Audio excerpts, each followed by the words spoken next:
That's what she said.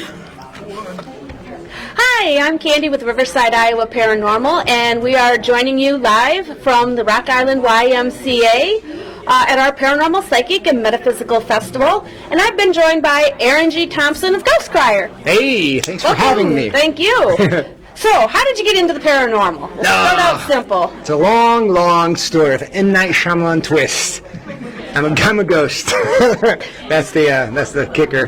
You know, there are some people out there that might believe that. You know, I always thought about doing like an event and having like an actor just act like dress in the old-fashioned style and just not talk to anyone, just freak like one person out. That'd be kind of cool. But it wouldn't work because our psychics are good and they would call them out. Well, maybe, but they see dead people anyway, so people just think it's normal. So, paranormal, I got into it because I got Rexy looking at me. Because Rex looked at me. I didn't believe this stuff existed. I didn't. I thought it was junk. I had a fear of death. I was 1999 is when I started. And a few years prior to that, I asked a group of peers. They were teachers, coaches, ministers, friends, family. Do ghosts exist? Half of them said yes, half of them said no. All the same answer. Just because. So I'm like, what? Just because doesn't really give me a good idea if that's real. So if you want something done, you do it yourself. So I did book research. Oh my gosh, they're pretty much flashing me back there. So ignore them. I can't. It's fantastic. So no comment. It's impressive. So where am I at? Oh yeah. So I wanted to go out on my own. I had to figure things out by myself. So I had 2 years of book research before going out on site. And my first team, I was 19 years old when I went to my first site. Which was? Which was the Drury Reynolds Cemetery. I'm in the middle of nowhere, America. And unfortunately, I had a friend that passed away. She was 18. She graduated, but never been able to pick up her diploma. Took a corner too fast. We had a rapport, so I thought, might as well go to the site, see if, again, I'm just kind of going in there, they're hard and fast, and seeing if something potentially could have been there. So the team that I chose, because I handpicked the first team that went out with me, I had a manila envelope, and I gave them all tasks. I'm like, you're the recorder, you're the person who takes pictures, I'm like, I'm not going to let them watch, they got to do something. They had to be 21 and older. That was one of the things too. I was 19, whatever. So I just want to take it serious, figure it out. Move on to Bigfoot. So I did that first one. It was interesting, but we were chased out by coyotes. So I guess ultimately, to answer your question, I got in the paranormal because I didn't believe at the time. 22 years later, I'm still here. There's some context. There's some context. But do you believe now? I do, but I do not believe in ghosts and spirits exist in the context that we feel that they do. I'm the only ghost hunter that's going to say ghosts are not a thing. My hypothesis is pretty good. I don't know if we want to go into that now. So we can. We'll get there. We'll get there. You take a more scientific approach to the paranormal. So what's one of the most unique experiments that you've done, and what were the results? There's a couple experiments that I really want to do. I haven't been able to set them up just yet. There's a lot of cool audio type experiments that I've done. Some physical experiments that were pretty fantastic. But I got to say, the one which would be unique is a cloud chamber. A cloud chamber is just a tiny. Typically, it's just done on a very small scale, and you could see dying stars, the rays coming through, basically UV rays. Okay. At least that was the idea back in, I believe, 1912, is to visualize the UV rays, to study it more, to see the damage it could potentially do to your skin. That was the idea. It didn't really do what it needed to do, so it was just kind of pitched aside. But ultimately, it pulls up the spectrum of the alpha spectrum, alpha, beta, gamma radiation spectrum of what we understand quantumly. So in the alpha, that's kind of where we are. That's where our video cameras are. That's where we maintain. That's the safe radiation. So it basically visualizes deeper in the alpha spectrum, which goes near to the mechanics side of quantum, which is quantum theory and stuff that's good ideas, but not anything you could really quantify.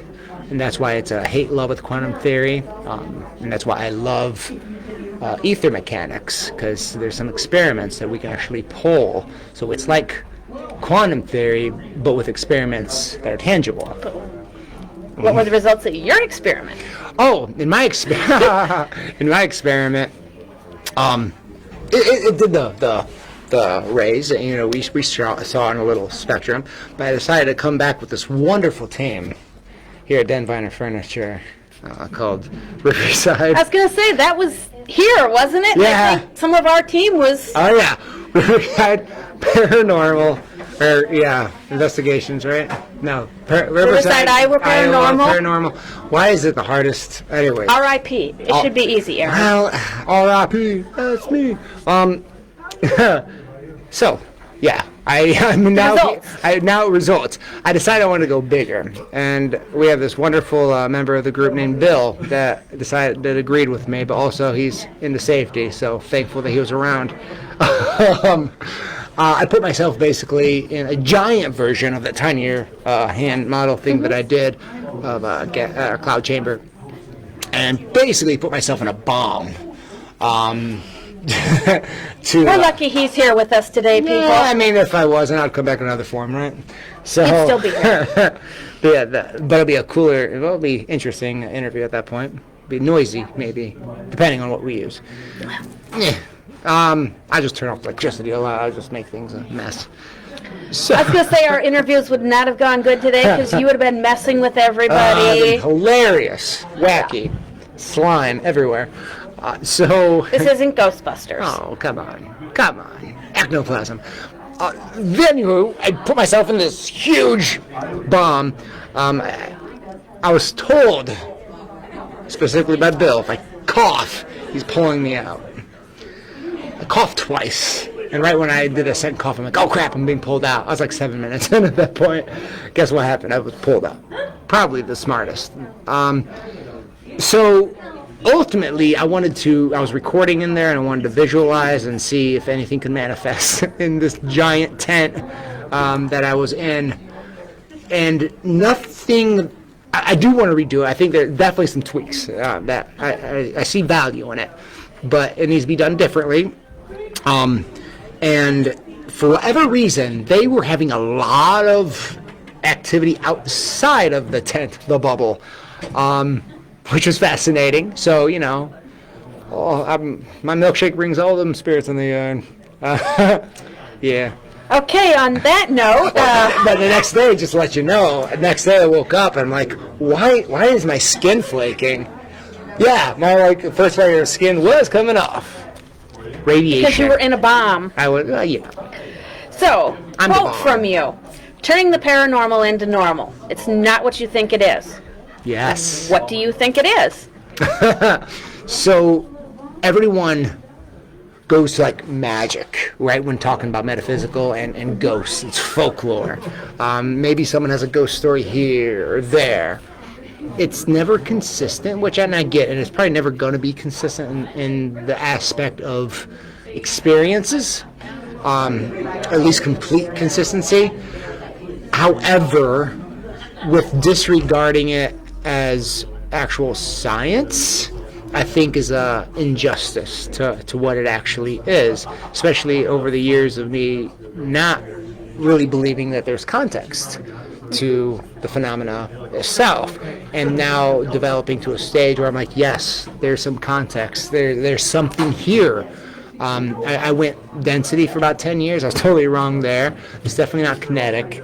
It is a consciousness-based interpretation. It's much like a third eye, like a psychic would imprint in their mind and interpret the way that their upbringing occurs. If they're more in a religious homestead, they might see Archangel Michael, Jesus, whatever the case may be. If they were or a different religious, Buddha. It couldn't happen in any metaphysical Thor.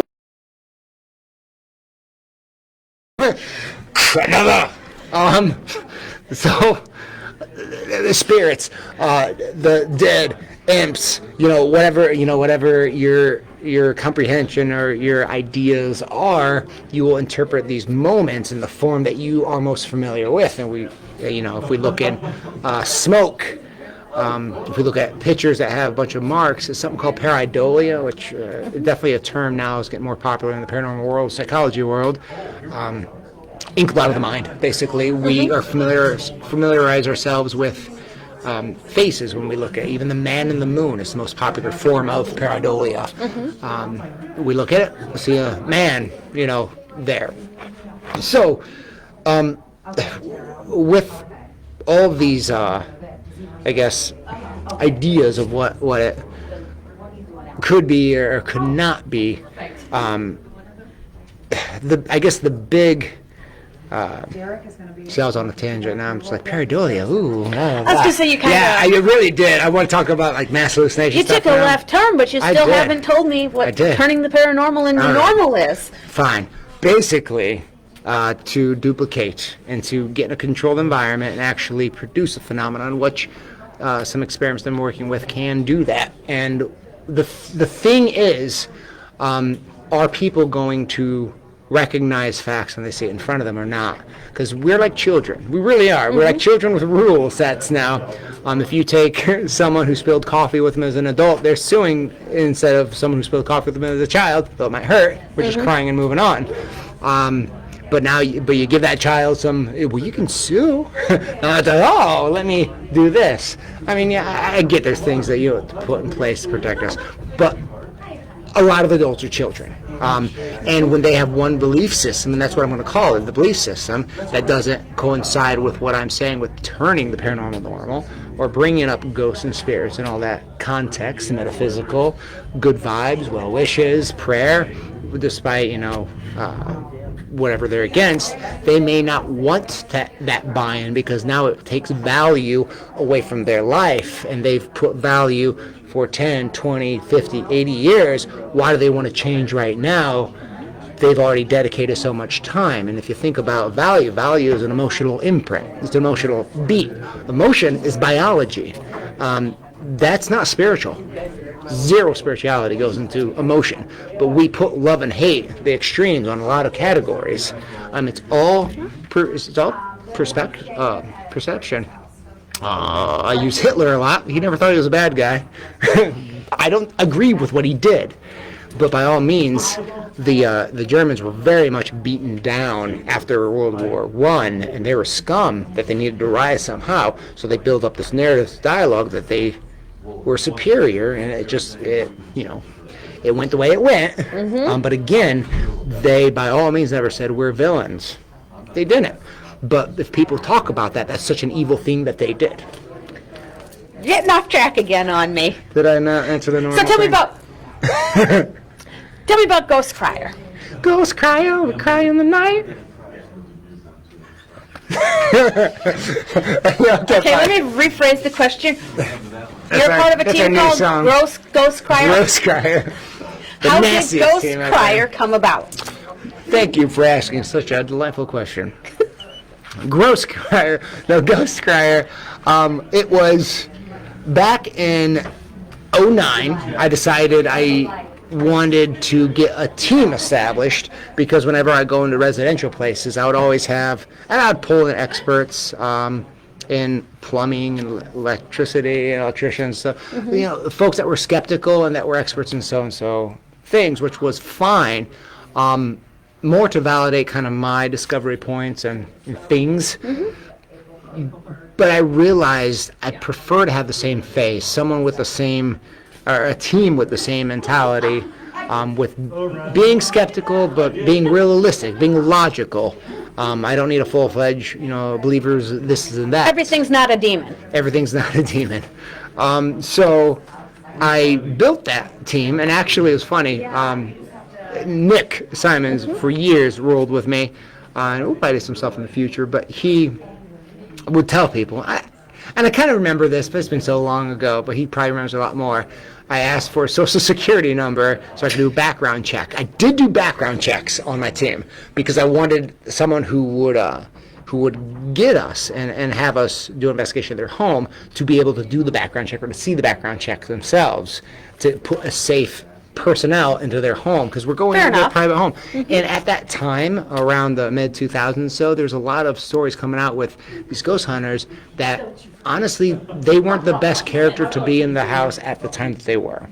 So example, child molesters were being let into people's houses.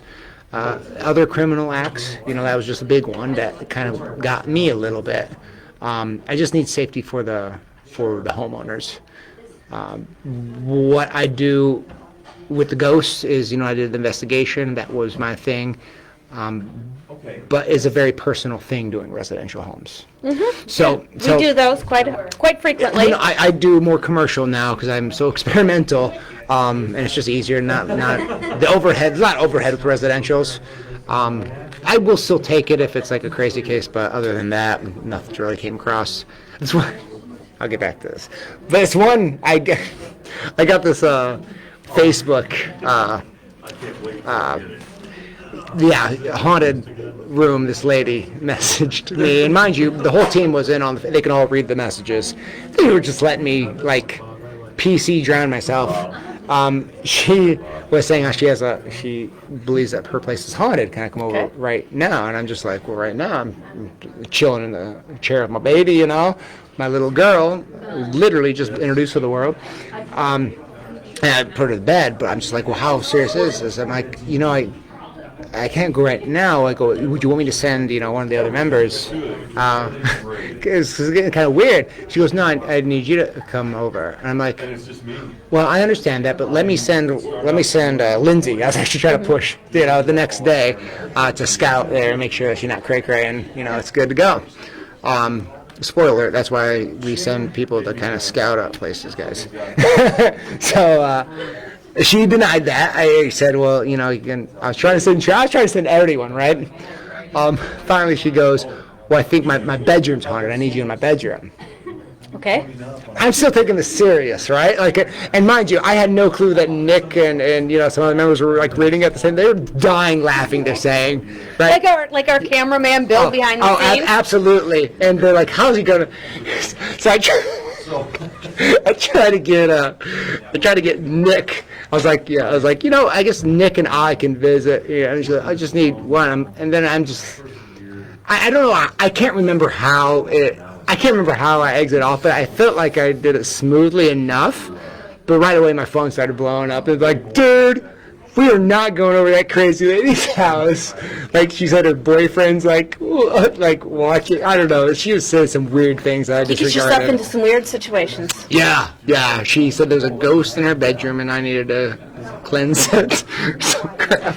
I don't know. So, other than this private, what's your favorite investigation location? Well, wait, real quick with the ghost crier, because I haven't really answered. I don't think the actual ghost crier when I started. So, ghost crier. Yes, ghost crier. I needed it marketable, right? Yep. So it was ghost crier. It's kind of like ghost busters, I thought. Mm-hmm. And I didn't want to be ancestral to an area. I didn't want to be like the Mississippi ghost hunters. Not to say anything wrong with Mississippi ghost hunters, but or Riverside. I love it.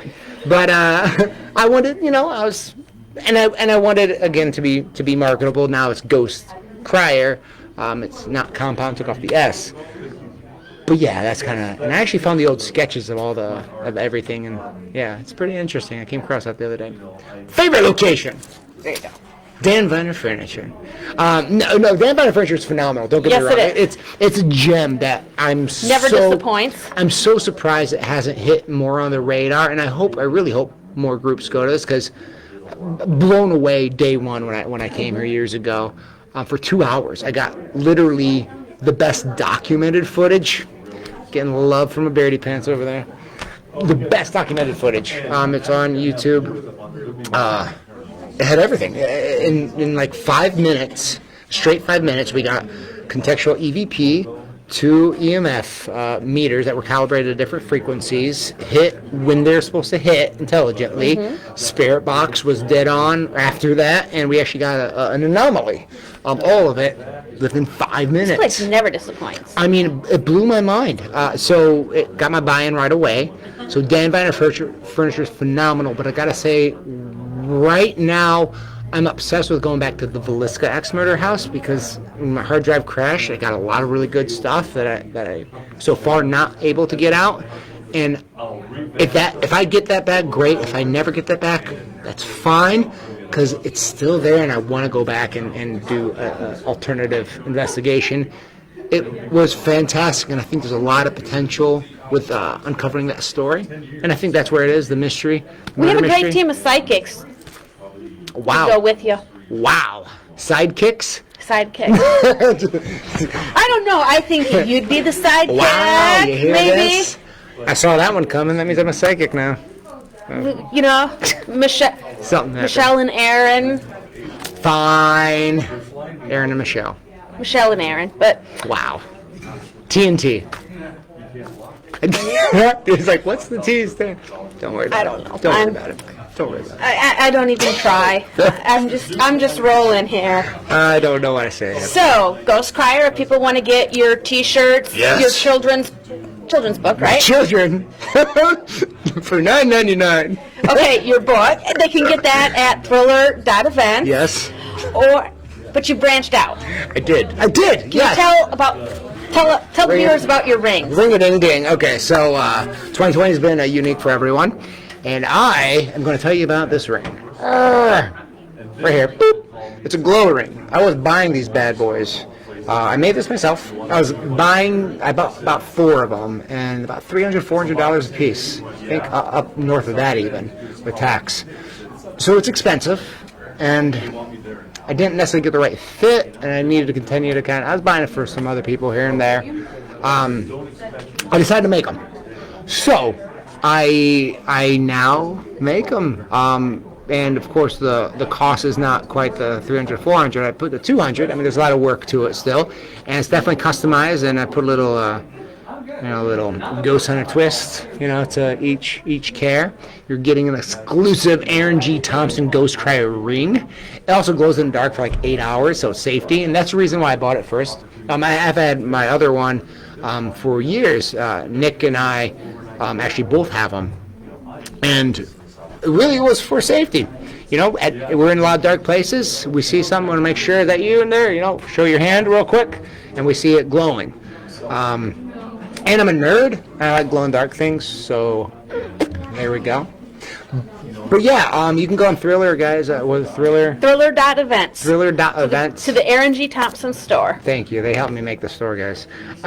So yeah, you can definitely go there, and when you purchase one, I'm basically going to contact you, and we're going to talk about what's kind of the best ring and the idea that you're going to, best ring for you. So they can customize its size. Absolutely. It's not a one-size-fits-all. Yeah. Oh, absolutely. We'll customize. We'll get you the right size, what size you want, what finger you kind of want it to go on, and from there we'll look at the color scheme and even how to make this. Kind of what make do we want, what make and model. It's kind of cool. It's super cool. I got dinosaur bone. I can put in there. And what I want to do is get like artifacts from these haunted locations and start kind of utilizing that. That'd be cool. That could be dangerous. Good. Danger rings. $250 for danger rings. Could lose a finger. Heats up. Experimental rings. How do I respond to this? Rooster rings. Get it?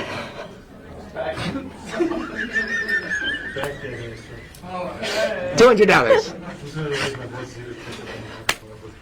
Okay, so anyway, we're talking about paranormal locations. You're going to be joining us on some more events, so if you want to meet up with Riverside, Iowa Paranormal or Aaron, he's going to be at the Grand Opera House, I think, with us April 3rd. This is true.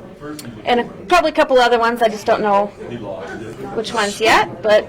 I'm a free agent, guys. Just pay with food and I'll be there. Some gas. And buy my rings. And book. And shirts. With that, I'm going to close this one up and thank you for joining us today. An hour. Oh my God. Bill, what time are we at? 24 minutes. Ha! Sucker. Okay. Hi, guys. Back in 1963. Actually, Tell us more about some of the experiments that you conduct. well, there's a couple experiments. The Preston Morley experiment. Actually, it's phenomenal. It's about 20 years ago it was created. About 3 years ago it was perfected. It actually visualizes the downward flowing ether. It's phenomenal, and that's what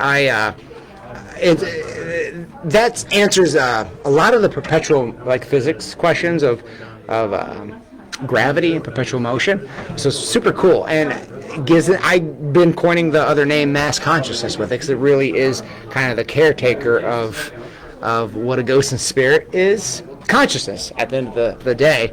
Funny thing is, with that experiment, the scientists that I'm collaborating with for electricity, they use years ago what they call a dipole. So basically a plug in the thin air, and they lit up a light bulb. So the free electricity actually worked, but it didn't work in the context that was mass consumption, consumable. So it was super cool. A single Tesla coil, non-AC/DC, and they lit up this bulb, and the first imagery that went into this bulb was like a little Milky Way galaxy. It looked like the Milky Way galaxy. They did it again, a whole nother galaxy. So relate this to paranormal for me. Aha! So the downward flowing ether, mass consciousness, right? Mm-hmm. So and the next time they use this, the galaxy came up, but it had an entity right by it. We're going back to the paranormal. Okay. So now this entity looks like an electric sea monkey. The cool thing there is it was very hyper aware, very, very conscious, very, it was aware. I mean, it was in the zone, right? Then they started to duplicate it. Every time they popped up, it was just an entity. Now, if you think about this in context, now we're seeing the galaxies in this tiny little thing. Now, think of that up in outer space, right? Those galaxies are huge. Well, think of that little tiny entity. Now, think of how large that entity may or may not be. Mind you, that's everywhere. It's cosmical. So, with that consciousness not being related to emotion, as we talked about earlier, biology created specimen. Ghosts, I do feel, with my hypothesis, my quick Cliff Notes version, is a ghost is a biological reaction of the consciousness separating from the vessel upon expiration, where it sheds that emotional weight, and the consciousness goes back into the mass consciousness or downward flowing ether. It doesn't need that drama. So it leaves an imprint, an echo, a smart photo with AI capabilities. It's soulless. It's pure emotion. Tell me any haunting that has no emotion associated with it. It doesn't exist. Everything's very high pressure emotion. So the ghosts and spirits in that context are legit, but they don't carry the weight that a lot of people feel, per my hypothesis. Mind you, I could be really wrong, but when I can start creating some of these ghosts and these experiments, I'll about to show you something, but it makes you start thinking. Back in 1883, the Ghost Club was formed. Okay. And that's it was formed in the UK. Actually, Thomas Edison, I believe, was associated with it, but I'm more of a Tesla person. But nonetheless, these big brains of psychology, of math, of just different studies, I assume they were all around a round table, and they all picked apart what a ghost could be. They had a checklist and everything. Really? Yes, they did. And they had people, checklist, da-da-da, and everyone was deemed crazy, basically. Because if you think about all these heads at this table, they're experts singly in whatever they're experts in. If someone comes up with an idea, another expert would be like, well, this sounds like this. No one can rebut that expert because no one else is the expert of that thing. So they never got anywhere. The Ghost Club, in my opinion, is a big joke, though it's still running today. It's a very prestigious club. Again, where's your stuff, Ghost Club? It's I feel it's a very ancestral club. Again, they don't really release too much about it. All I know is they bigger back and forth on what a ghost is. In the turn of the century, we know psychics gave everything kind of a bad name. Right. At least potentially, if you weren't aware, viewers, psychics were bad in the turn of the century because they found a way to make money through photography. What they would do is they would overexpose themselves behind folks wanting to see a ghost of a loved one. So it took, 10 minutes to take a photo? So after 5 minutes of posing like this, someone would come in with a white sheet, wait a couple minutes, and leave. Ta-da! Now you got dead uncle coming back. Pay us the money for this. And there's also a concoction made in the 1700s. I believe 1762. I don't know exactly. It's gross. I can't remember the exact makeup of it, but I should remake the pill. It was a chemist project gone wrong. I should remake it and make you take it so everyone can see. No, Papa. I mean, it's safe-ish. So, Okay. so what it does is during seances, they have the turntable, basically. I think that's the name. Anyway, they made the table rock. They made it rock and roll. That was to give the illusion. I mean, they give really a lot of theatrics, but they took this pill, this reject pill, years prior, because they thought it was going to help with the headache. I think, again, it was a super terrible pill. What this pill did is it created this substance called Ecnoplasm. Okay. And it ejected itself out of any orifice in the human body. And we're talking if you had a cut on your open wound, it could potentially come out of the open wound. Come out of nipples, come out of pee holes, come out of buttholes, come out of noses, eyes, everything. So, all of a sudden it's like, whoop, there's Grandpa. And this is, and the thing was, it aggressively was aware of any UV rays. It would have a reaction to, so it was aggressive. So if the snake came out of the nipple, and it was tight coming out, mind you, it was like a blob, but like almost free floating. And if it saw some The light, look on Bill's face, I wish the viewers could see that right now. take a picture. But it would pull violently to the UV like a magnet, and it would hurt said nipple or wherever it was coming out of, because it wasn't like a balloon or a snap off. So if you want to take if I slip you a pill, be careful. It might be ectoplasm. So I'll pass, thanks. Well, maybe Bill might take it. We'll see. Pass the bill, I always say. So tell me more about Ectoplasm. traditional Ghost hunting. experiments that you do that are going to resonate with viewers, that viewers are going to understand. Because you've had some good ones. Like little baby powder on the floor. I mean, that's common, right? You've had better ones than that. Different Oh my gosh, games. baby powder on me. There's the handprints. No, no. Oh, you're right. Hide and seek. Bill. Right? Okay, there. That's where I'm Fine, going. Like the hide and seek that you do. You've had. Better than. Whose hand is that? The ghost of Danielson. Okay. Little Karate Kid reference. Excellent. Okay. So hide and seek, guys. I utilize the communication devices. I got my buy-in with Keith Weldon, who's the maker of Necrophonic, which I really like because it's forward. I say forward game. What I mean is it's algorithm. Shoot out the word. The way they come out. It's easier to understand with a group environment and solo environment without going into post and doing a slow motion or reversing Necrophonic. So I really do like that. But I do think Spiritus, his first one, is the superior one. But it's phenomenal reverse, and there's a lot more maintenance with it. People got to understand those devices, the way it's being captured. It just, for whatever reason, I've got some of the best feedback, phenomenal, very clear feedback, reversing slow motion and taking out some of that white noise. I'm still experimenting with Deadway. That's his newest one. It's been out for a year and a half. I like the concept of it. Honestly, I just haven't given it enough time to really experiment with it. But let's go back to Necrophonic is what I use often. What I We use that tonight. quite a bit too. I like it. My buy-in's there because it uses phonemes, part words, sounds. No real words or its algorithm. So it does make it harder for you to understand because you're not making up crap, really. You're getting what they're saying. If you get a full word or a full sentence, it's something. Exactly. And I do take in context the single syllable words like yes, no. I take them in context, but I don't hold very much weight to them. I want to respect it because it very well could be what we're looking for. Sometimes it's held out pretty good. Sometimes it's very clear.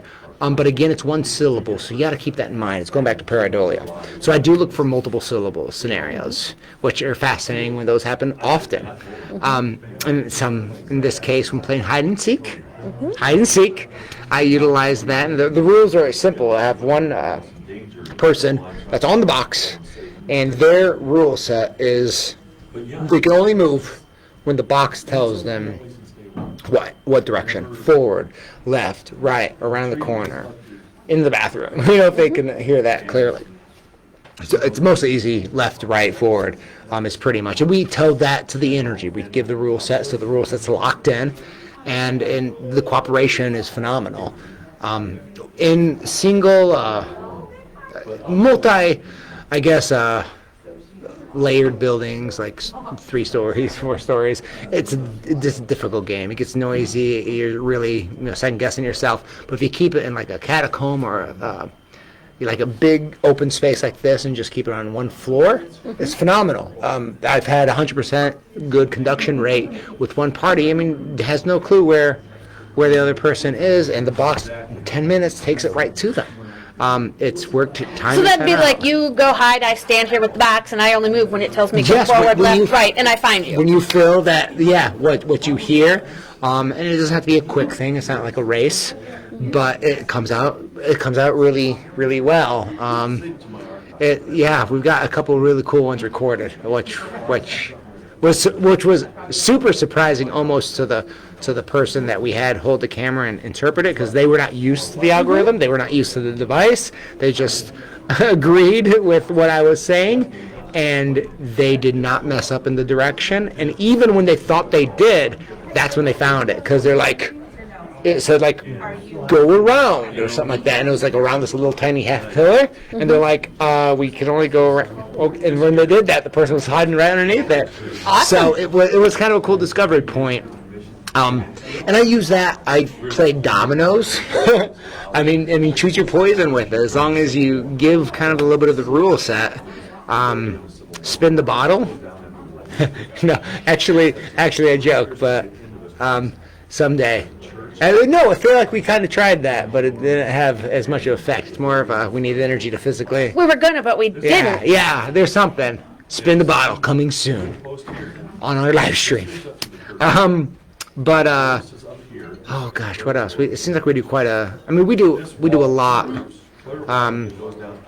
with Truth or Dare. I knew that Truth or Dare was one of them. That was pretty fantastic. I was told I chose Dare because I like to be dareful, and the box said go outside and eat shit. Okay. Yeah, that was in Edinburgh Manor. I laughed. I cursed at the box. I cursed at the energy because, we're cool like that. I said, I'll go outside, but you're the one eating the shit.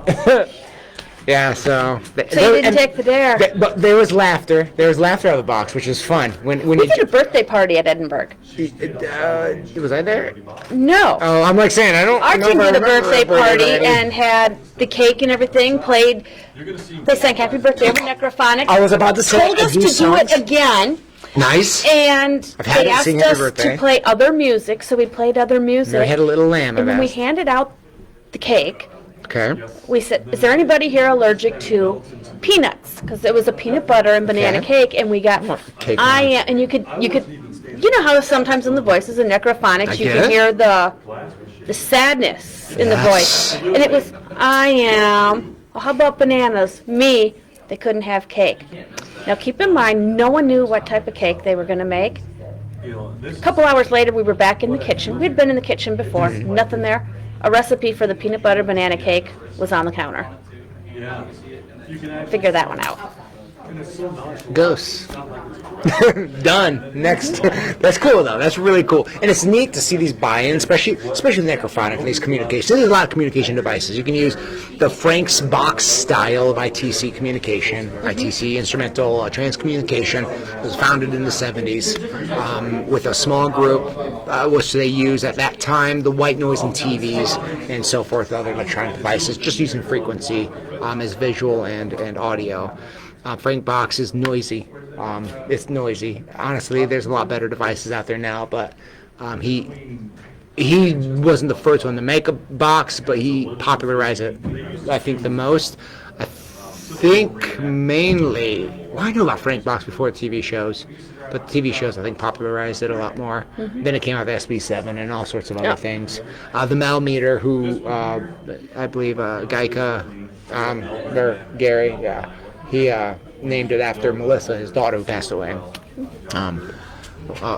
Sad, and again, we're dealing with emotions. He reacted emotionally, of course. As a father, I can't imagine, but I do feel with my research now was an imprint. He was speaking with, in some cases and some reactions, but I think the device and the electromagnetic energy, some substance to detection instruments. Some people don't care to use them, but I think it's comfortability and understanding how the device should and shouldn't work. When the Ghost Hunters show, when it first came on, they always did lights out. That was their big thing. I did lights out before that, but the reason why they did lights out, and they never really explained it. I don't think they did. Again, I didn't watch too many of the shows. They did that so the electrical currents would be dimmed or be off, so it wouldn't mess with their EMF detectors. Ultimately, they wanted a very clean slate. Mind you, people don't really, homeowners and businesses don't really like their lights being completely turned off. So, yeah. But I'm sure they're in contract when they're in those TV shows. True. But again, I did that beforehand and even some after. But if you know the behaviors of the instruments, the waves, you get familiarized. EMF, it's electromagnetic field. It pulsates. It's radiation. It comes from a source. It doesn't free float. That's the phenomenon. Whether it's a spirit or a ghost or something else, that's to be determined through maybe cross-referencing some devices. But that's free floating alone is the phenomenon. It cannot free float. It cannot free float. So let's kind of get that in maybe skeptical's heads, whether it's a ghost or not. That's another conversation. But that we saw something that is not scientifically plausible, shouldn't be. We're seeing it. So it makes you wonder, what's going on, and it makes it very plausible to make that situation normal, making the paranormal normal. Look at that. Answer that question. It only took you a half hour, 45 minutes, but with that, I think we'll wrap this up. But anybody who does want to come and investigate with us tonight, we are going to be here from 7 to 10 doing a tour and investigation. You can investigate with the Riverside, Iowa Paranormal team and Aaron G. Thompson. No, just kidding. Silent Explorers. Silent Explorers are here. Rex with All Out Paranormal. We're all going to be here having the investigations, so there's still time to get your tickets. And with that, we'd like to thank... Come here, Michelle. Oh my gosh, they're razzing us. You guys remember what raspberries are? We'll be back with Michelle a little later. After these messages. But we'll wrap it up here, and thank you. Thanks for having me. Appreciate it. I really enjoy you guys. So we enjoy you, and good. It's always fun, and we'll see you shortly. In the dark. In the dark. Hey, you have a good one, and we'll see you shortly. Thank you. Can I take my...